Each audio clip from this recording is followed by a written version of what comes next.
Meus amados irmãos, gostaria de convidá-los a que vocês pudessem abrir suas Bíblias no Evangelho de Lucas, para darmos continuidade à exposição desse Evangelho. Capítulo 6 de Lucas. Vamos concentrar nossa atenção hoje dos versos 37 ao verso 49. Texto adequado, depois de sobrevivermos das torrentes de ontem, as chuvas que caíram sobre a nossa região. Esse texto vai nos trazer exemplos de vida em relação a isso. Eu gostaria de fazer a leitura com vocês, que vocês me acompanhem, do verso 27.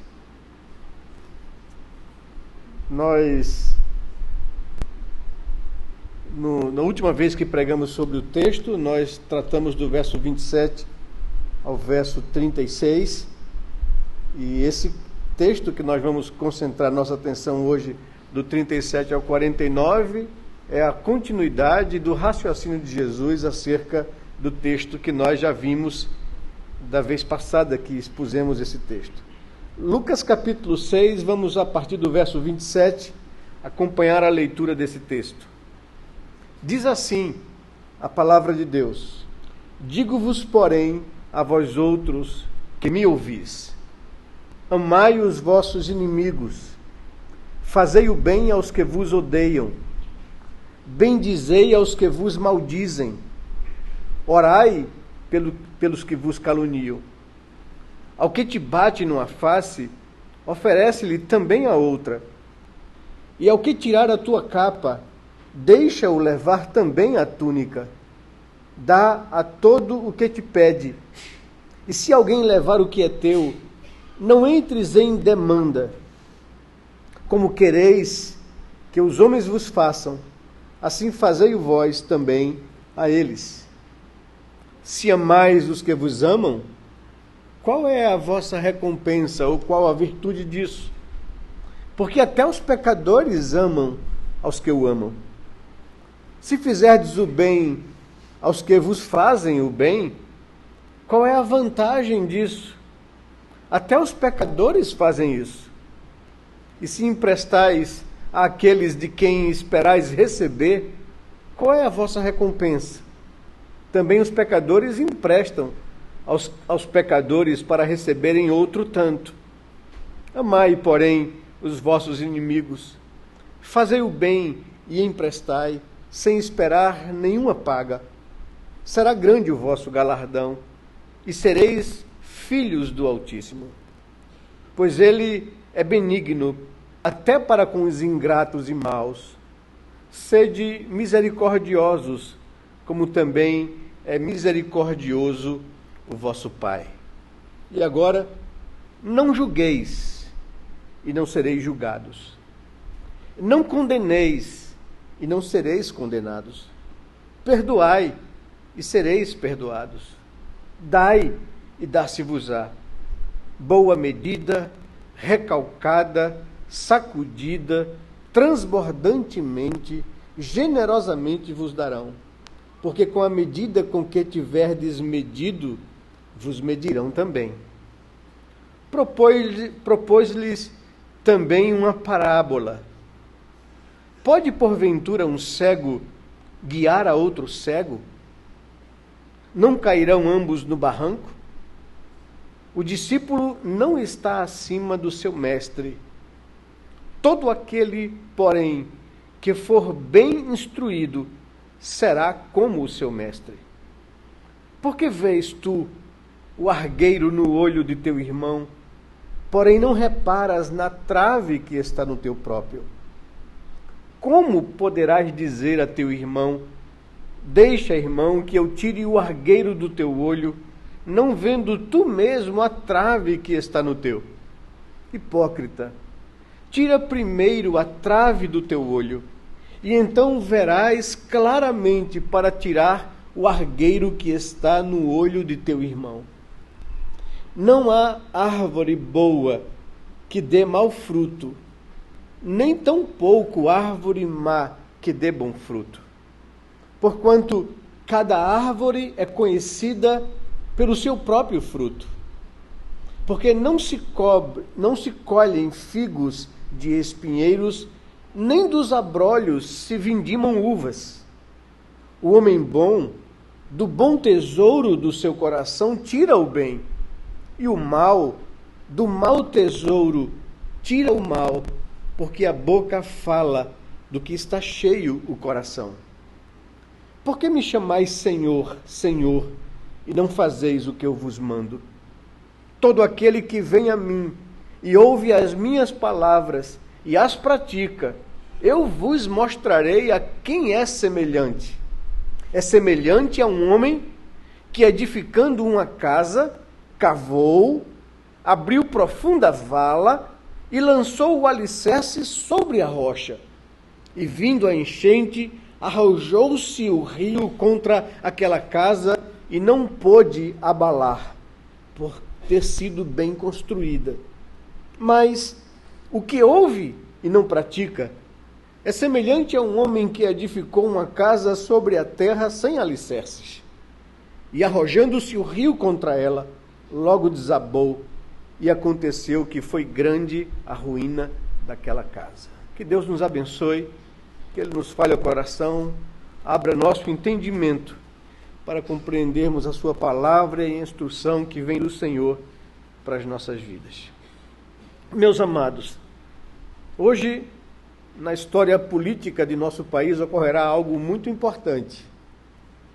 A Câmara dos Deputados, que são representantes do povo, decidirá se acolhem ou não o pedido de impeachment contra a presidente da República, a senhora Dilma Rousseff. O pedido de impeachment, que foi aceito pela comissão e enviado parecer favorável ao plenário da Câmara, foi impetrado por cidadãos comuns. E esse impeachment que foi aceito, esse pedido, foi um entre tantos outros que chegou à Câmara. Muitas discussões por causa desse assunto têm sido levantadas em grupos nas redes sociais, de cristãos, de não cristãos, sobre se é lícito ao cristão emitir algum julgamento a terceiros. Isso tem sido uma polêmica levantada e dividido muitos grupos no nosso país e inclusive no nosso meio. Acredito que este texto da Escritura nos ajudará e orientará a nossa conduta cristã e nos chamará à responsabilidade como cidadãos do reino dos céus e do reino aqui da terra. Nós temos uma plena consciência bíblica que a nossa pátria não é aqui. Nós esperamos a nossa pátria celestial. Mas o Senhor nos colocou neste mundo para proclamarmos as suas virtudes, os seus valores e vivermos aqui como sal e luz dessa terra. E como cidadãos dessa terra, devemos desejar, almejar, como nós lemos aqui na liturgia do culto, que o Senhor nosso Deus seja conhecido e santificado. O presbítero Fernando Guerra nos trouxe o texto dos Salmos que diz que feliz é a nação que tem Deus, Yahvé, como seu Deus, como seu Senhor. Então, nós concluímos pelo texto que nós não somos uma nação feliz. Nós não somos uma nação bem-aventurada, porque a nação brasileira não tem o Senhor como seu Deus. Somos uma terra de muitas religiões.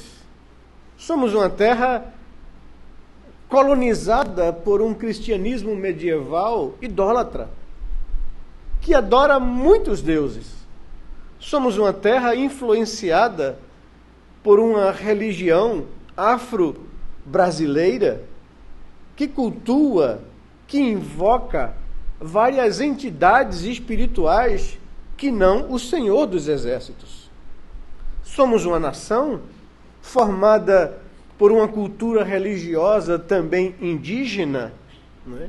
Que adora espíritos. somos uma nação de muitas religiões. E aqueles que têm consciência de quem é Deus, o Senhor, é um grupo minoritário em nosso país. E mesmo em meio a esse grupo minoritário em nosso país, há muitas instituições religiosas que proclamam ou que praticam uma fé num Deus estranho àquilo que nós encontramos na Escritura. Então, concluímos que nós não somos uma nação abençoada, bem-aventurada ou feliz. E Deus nos colocou aqui como cidadãos dos céus para que nós possamos, em obediência à missão que Ele nos confiou, fazer dessa terra uma terra abençoada, trazendo a ela a luz do Evangelho. Para isso, todos nós precisamos conhecer a Deus e conhecer a Sua palavra e poder viver essa palavra na prática. E é sobre isso que esse texto está falando. Esse texto, narrado por Lucas, é parte do Sermão do Monte, o tal conhecido Sermão da Montanha, que é um resumo dos ensinos de Jesus, preparando aqueles 12 para poder fazer a revolução que fizeram. E que nós somos frutos disso. A revolução de transformar o mundo pela pregação do Evangelho e da Palavra de Deus.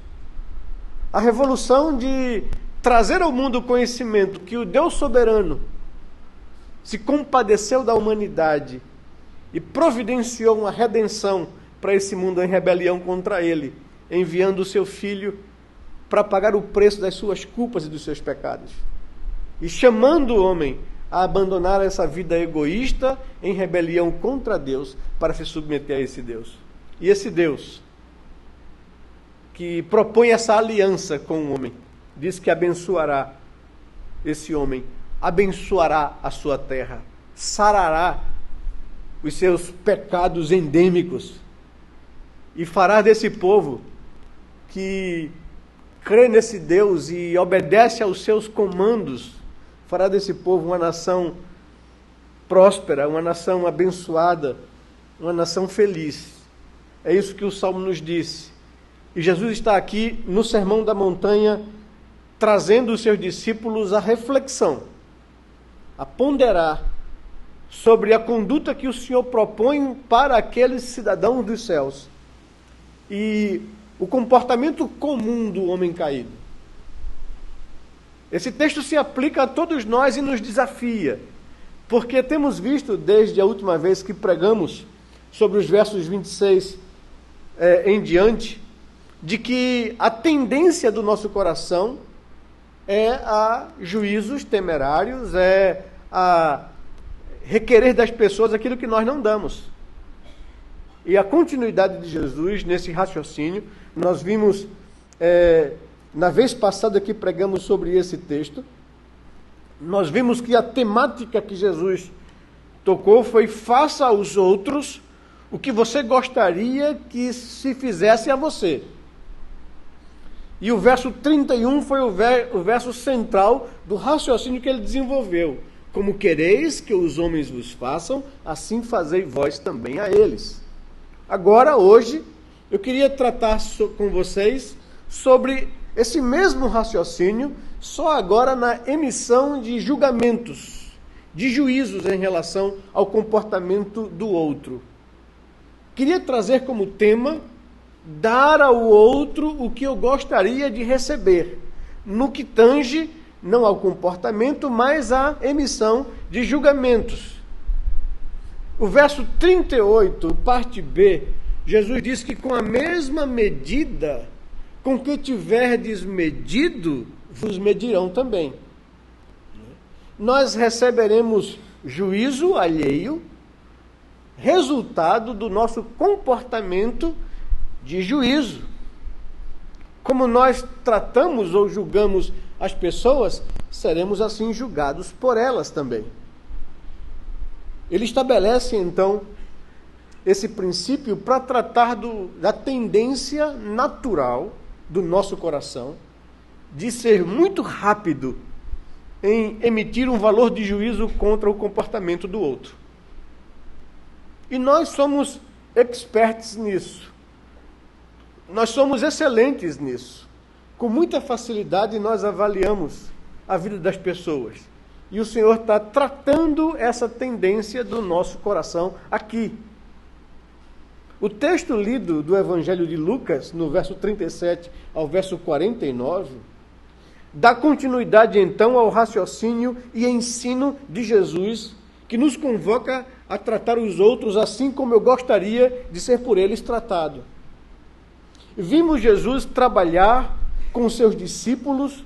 O texto registrado no verso 27 ao verso 36, ele estabeleceu o princípio de que eu deveria fazer aos outros o que eu gostaria que se fizesse a mim, até com o meu inimigo. Ele coloca isso. Agora, ele nos leva a um passo mais adiante e trata de nossa tendência de fazer julgamentos temerários ou precipitados. O que é um julgamento temerário? A grande questão de discussão nos grupos sociais era isso. Eu não posso emitir valor de juízo contra a presidente. Eu não posso emitir um valor de juízo. Eu não posso julgar as pessoas. Será isso mesmo que a Bíblia está ensinando? Eu acredito que o texto está nos chamando a atenção para que nós possamos controlar o juízo temerário, a emissão de qualquer julgamento ou condenação sem as bases necessárias para isso. O que seria então esse juízo ou esse julgamento temerário? É emitir um valor de juízo precipitado, sem que conheça todos os elementos que envolvem determinada situação. Nisso, somos muito rápidos. Somos rápidos no gatilho do julgamento. O Senhor conhece os nossos corações. Ele conhece o coração humano caído, a natureza humana caída, bem como as suas tendências em transferir para o outro as nossas responsabilidades. Uma coisa que eu li, um depoimento de uma jovem cientista, estudiosa brasileira que vive na América, que tem uma posição muito destacada lá numa agência americana, falando sobre a carta de um amigo americano que passou tempo no Brasil, veio para umas férias e se apaixonou pelo país e ficou aqui 4 anos. Conheceu uma brasileira nesse período, se casou e quando voltou para a América, depois de 4 anos, ele escreveu uma carta aos amigos brasileiros, fazendo uma leitura e uma análise do que ele entendeu no Brasil. A princípio, ele diz que nós, os brasileiros, somos muito críticos ao nosso país. Nós somos muito negativos na emissão dos nossos juízos e na demonstração da nossa desesperança com a realidade social do nosso país, com a realidade política do nosso país. E ele, então, faz algumas ponderações a partir disso. E, em suma, na sua carta, o que ele diz com muita delicadeza, com muito carinho pelo país, que ele diz que aprendeu a amar esse país. E ele fala das coisas boas que tem no Brasil, que não tem no seu próprio país, que é esse calor humano, que é esse espírito amigável do brasileiro de receber bem as pessoas, de se dar pelas pessoas. Ele disse que isso são coisas bonitas que o país tem como uma herança cultural que não é comum em outros países. Mesmo com a estrutura de valores sólidos, outros países não têm esse espírito que ele diz encontrar no cristianismo. E ele então exalta isso, mas também começa a ponderar algumas coisas em relação à rapidez que a nossa nação tem, que a nossa sociedade tem, que nós temos, de sermos negativos e críticos com relação ao nosso futuro. Mas ele diz, eu não quero aqui mandar um recado romântico, quem constrói uma sociedade é a sua população de sociedade. Quem constrói uma nação é o seu próprio povo. Então, vocês reclamam daquilo que vocês são. Os políticos e as lideranças de vocês só expressam aquilo que vocês são enquanto povo.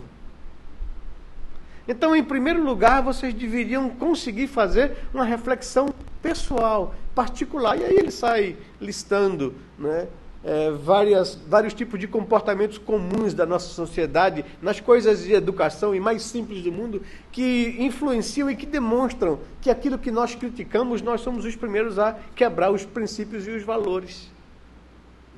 Então, Jesus está falando acerca disso, da rapidez que nós temos em emitir juízo e da displicência, da lentidão em fazermos uma avaliação própria e pessoal da nossa vida. Julgamento temerário, então, é essa rapidez de emitir um juízo precipitado, sem que se conheça todos os elementos envolvidos em determinada situação. E fazemos isso de forma muito prática quando emitimos um comentário acerca do comportamento de um irmão nosso que nós vivemos aqui como igreja. Quer seja ele um comportamento que não seja mau ou pecaminoso, quer seja ele um comportamento pecaminoso. Nós somos muito ávidos no julgar e pouco misericordiosos no tratar. Às vezes, até inclusive, saibam vocês que quando a igreja toma qualquer conhecimento de algum tipo de comportamento em desordem com aquilo que nós sabemos ser verdade, quando você sabe disso, saiba também que os pastores e presbíteros, pessoas responsáveis por tratar a vida espiritual do rebanho, eles também sabem disso. E quando aparentemente vocês dizem, parece que não fazem nada, vocês saibam que os pastores estão pastoreando o coração das ovelhas, que estão tratando as pessoas, que estão chegando nas pessoas, que estão cuidando para que aquelas pessoas se conscientizem do seu comportamento errado e mude de comportamento. Estão tentando levar as pessoas a arrependimento, para que Satanás não alcance vantagem sobre a vida de ninguém. Mas muitas vezes o que a gente percebe é que as pessoas dizem, queremos o sacrifício.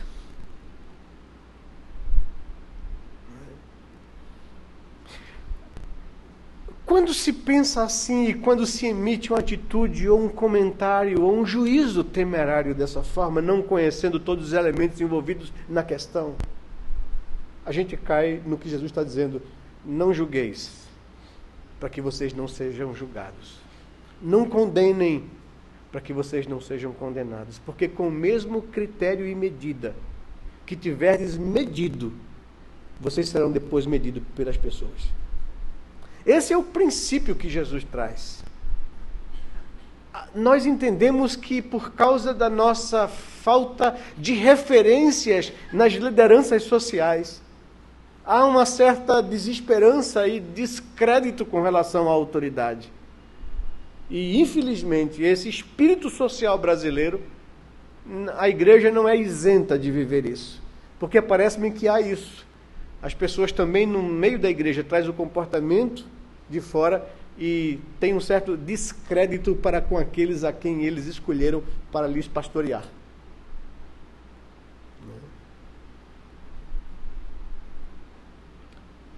Somos rápidos no juízo. Qual o seu conselho? O que Jesus nos orienta? Como ele trata essa tendência na vida dos seus discípulos?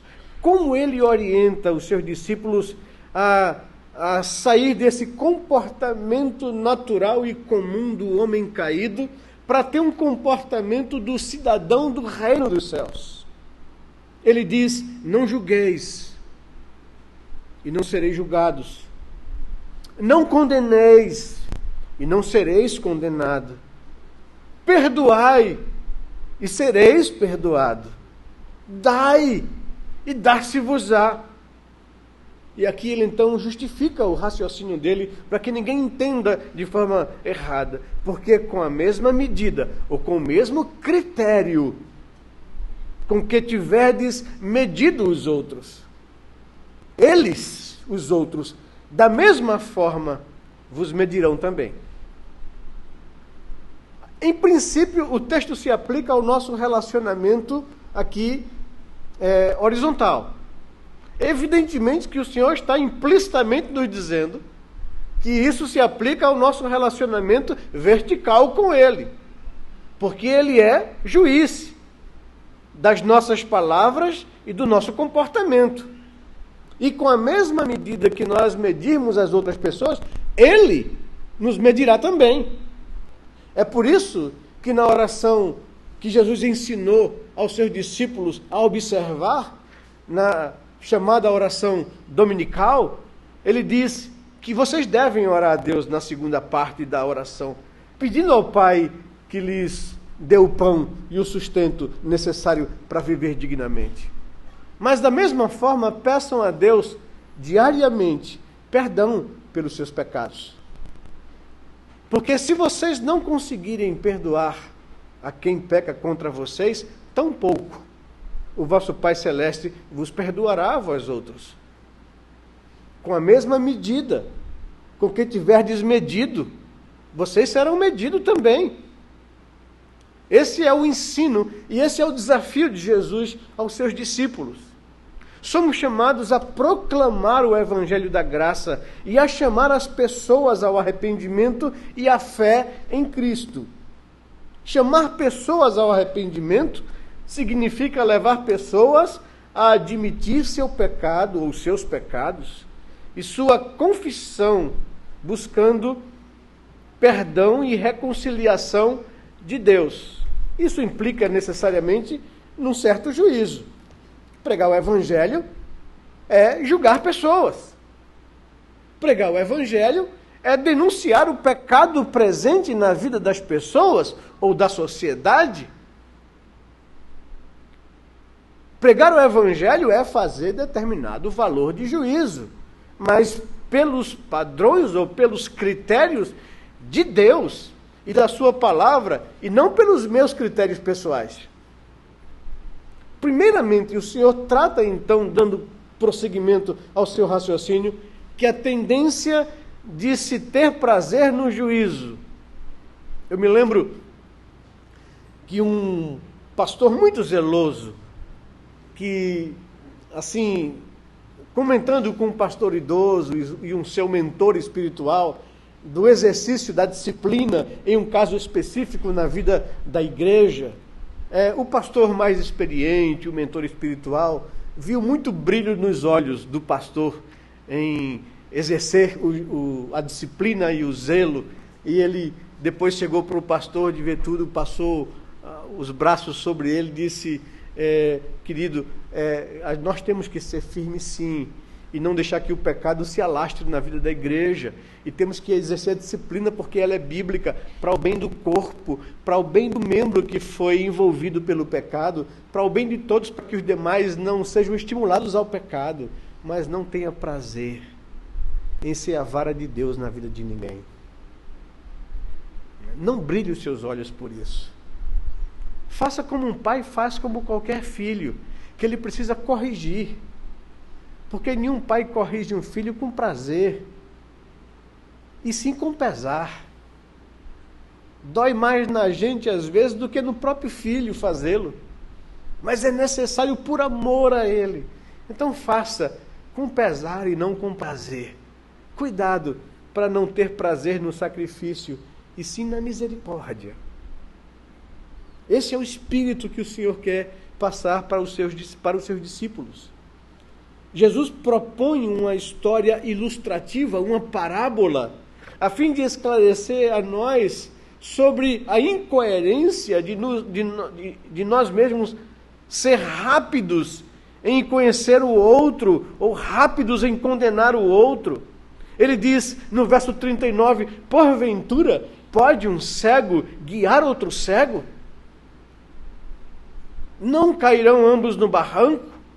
Ele está então chamando a atenção dos seus discípulos para uma verdade geral e universal na vida de todo ser humano. Todos nós carregamos uma natureza corrupta e pecaminosa. Todos nós nos encontramos em rebelião contra Deus. Essa é a nossa tendência natural. E mesmo a regeneração que houve na vida de alguém pela ação do Espírito Santo não anulou essa natureza. Anulou a minha culpa.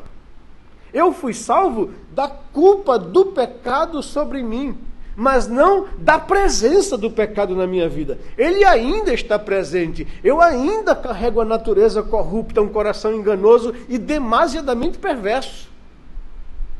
Se estabelece um desafio na vida da pessoa regenerada: lutar contra essa natureza que habita nele. Ele tem os meios de graça à sua disposição. Ele tem o Espírito Santo habitando no seu coração à sua disposição para vencer isso. Ele foi chamado a uma batalha vitoriosa. O Espírito Santo produzirá nele a santificação. Que aquele que começou a boa obra em mim há de completá-la até o dia de Cristo Jesus. Mas a presença dessa natureza caída e pecaminosa está em mim. Então, o que Jesus está dizendo? Não se esqueça disso.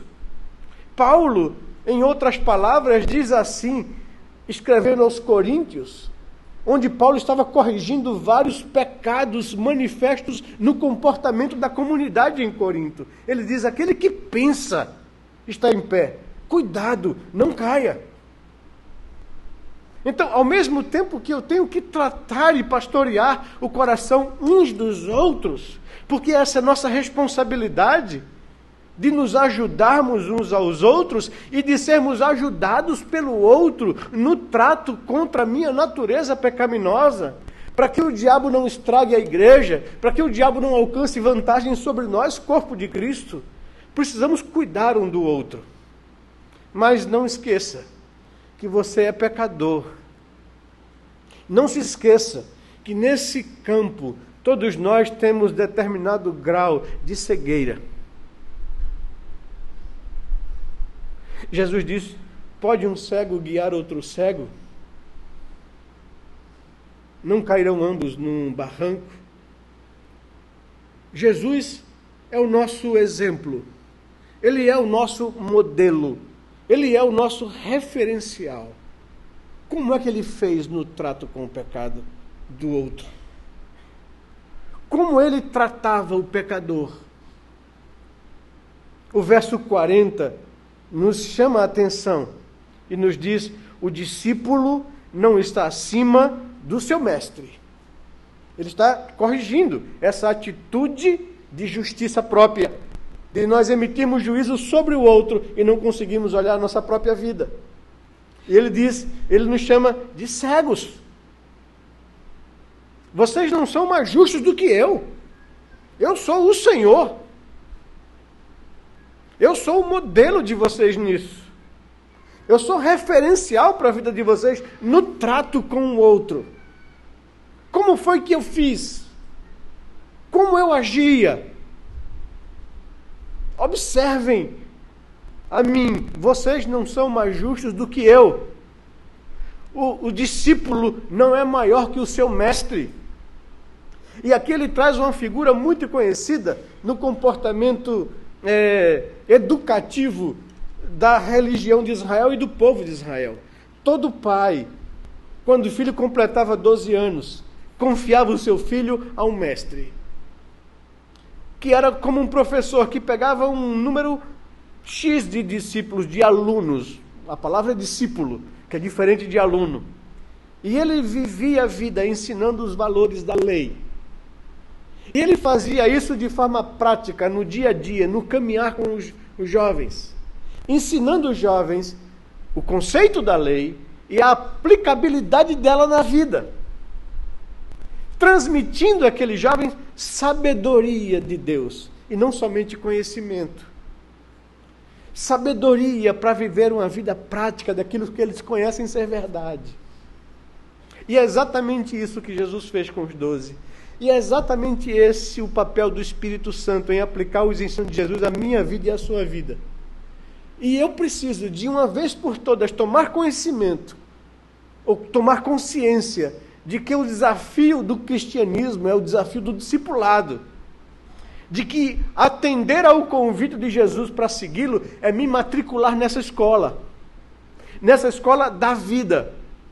onde o Senhor vai corrigir os meus comportamentos pecaminosos que eu absorvi ciclicamente com a conduta da minha vida toda, com o convívio de uma sociedade que tem valores e comportamentos contrários a Deus, que manifestam a natureza caída. Eu sou agora cidadão dos céus, não sou mais cidadão desse mundo. Eu fui chamado agora e sou santo, ou seja, separado do mundo para Deus. E agora Deus quer tratar, quer me educar, quer me exortar, quer me chamar a atenção a mudar os meus valores, a mudar os meus conceitos, a mudar o meu comportamento, absolvido por uma vida toda, que eu considero isso normal, e muitas vezes ainda o considero por não ter consciência desse desafio do discipulado. E Jesus diz, o discípulo não é maior, melhor ou mais justo do que o seu mestre. O discípulo não tem o conhecimento, não tem a experiência do seu mestre. Nenhum discípulo entra nessa relação achando que é melhor e tem mais conhecimento do que o seu mestre.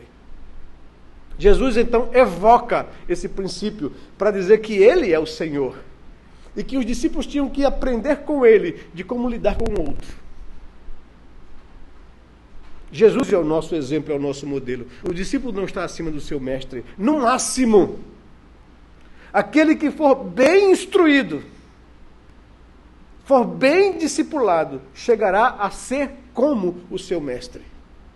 E eis aqui o objetivo do discipulado. O objetivo de Jesus tratar com a minha vida e com a sua vida. Ele quer me tornar como ele.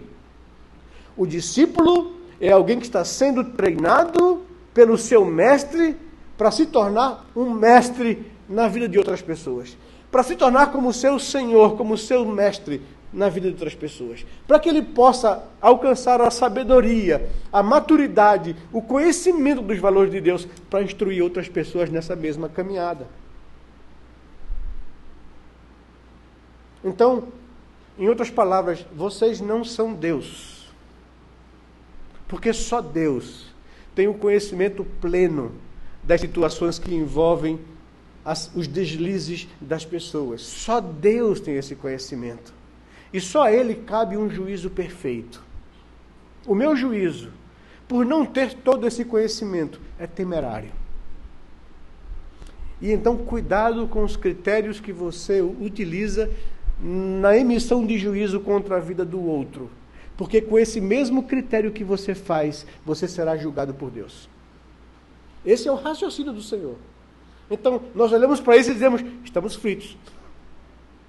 Ou eu mudo o meu comportamento, ou eu me adequo ao meu Senhor e ao meu Mestre Jesus, ou eu estou frito.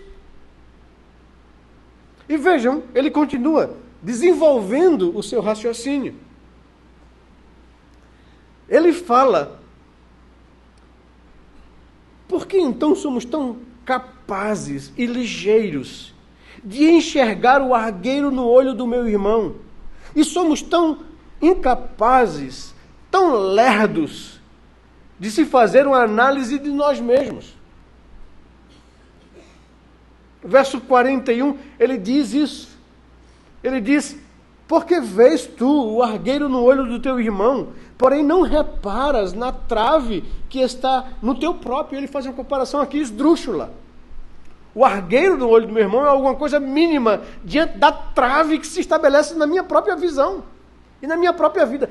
Eu não consigo avaliar os meus próprios erros, mas sou rápido em avaliar o erro alheio. Ele diz isso é uma incoerência. Esse é o comportamento natural do ser humano caído, em observar com muita facilidade o erro alheio. E veja como isso é tendencioso, e como isso é injusto, e como isso às vezes nos faz errar. Adão recebeu de Deus um grande privilégio de ser aquele que iria gerenciar e cooperar com Deus na criação. Dar o nome aos animais. Gerenciar toda a criação de Deus. Obter delas os recursos e prestar contas a Deus disso. E Deus vê que Adão não daria conta disso sozinho. Ele cria uma auxiliadora que lhe fosse adequada e companheira e ajudadora nisso. Lhe traz a mulher. Ele fica feliz da vida. encontrou alguém com quem ele pudesse compartilhar a responsabilidade de gerir a criação. Mas ele recebe de Deus a liderança sobre esse relacionamento, a responsabilidade sobre esse relacionamento. E de repente se omite no momento mais importante disso e permite que a mulher assuma uma posição que não tem condições de assumir, de liderar e de tomar decisões. E a mulher, então, assumindo uma posição que não lhe era cabível, mete os pés pelas mãos e conduz o homem a desobedecer a Deus e a tomar uma decisão de viver uma vida autônoma e própria, independente de Deus.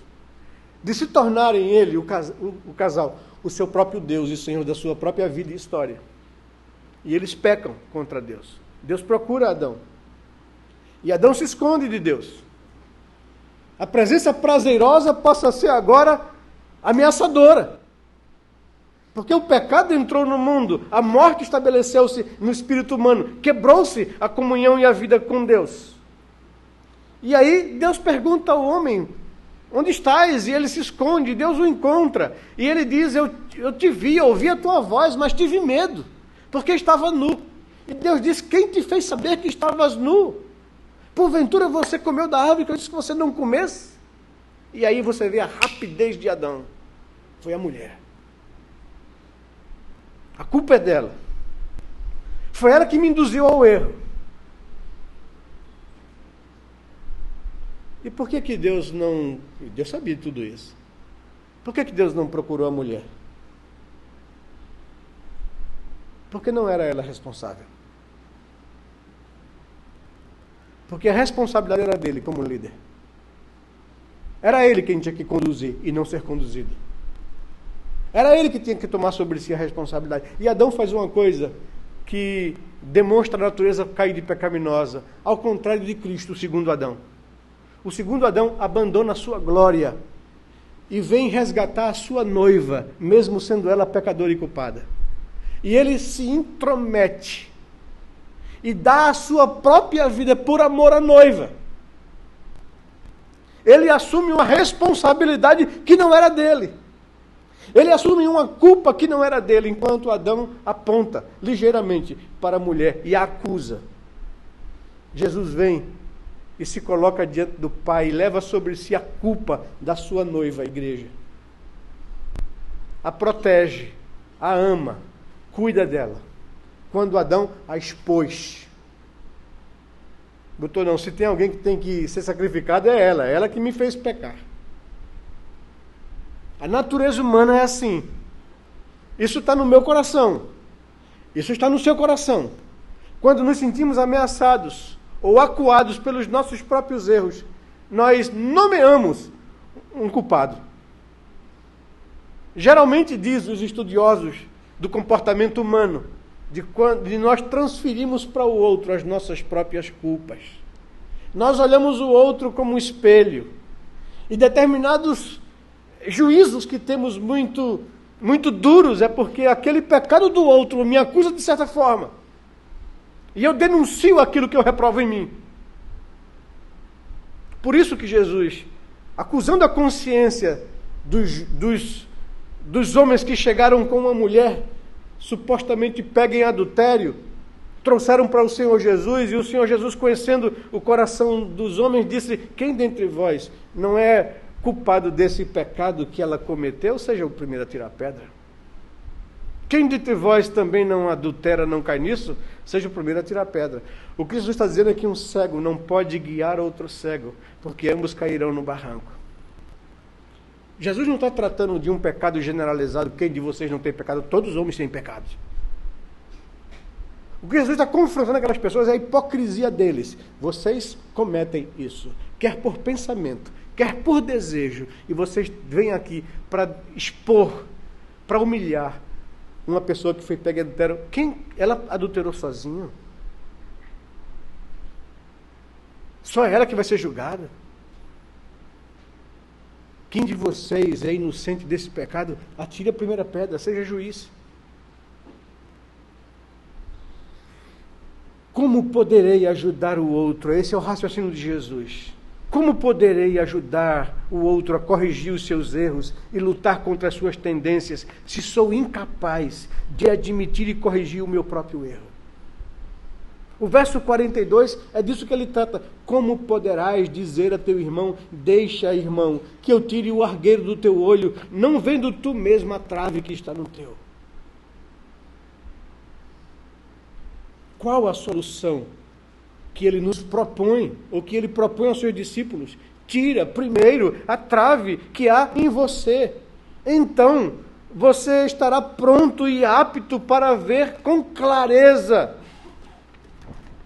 o problema do outro. É isso que diz o texto. No verso 42, no final, tira primeiro a trave do teu olho, e então verás claramente para tirar o argueiro que está no olho do teu irmão.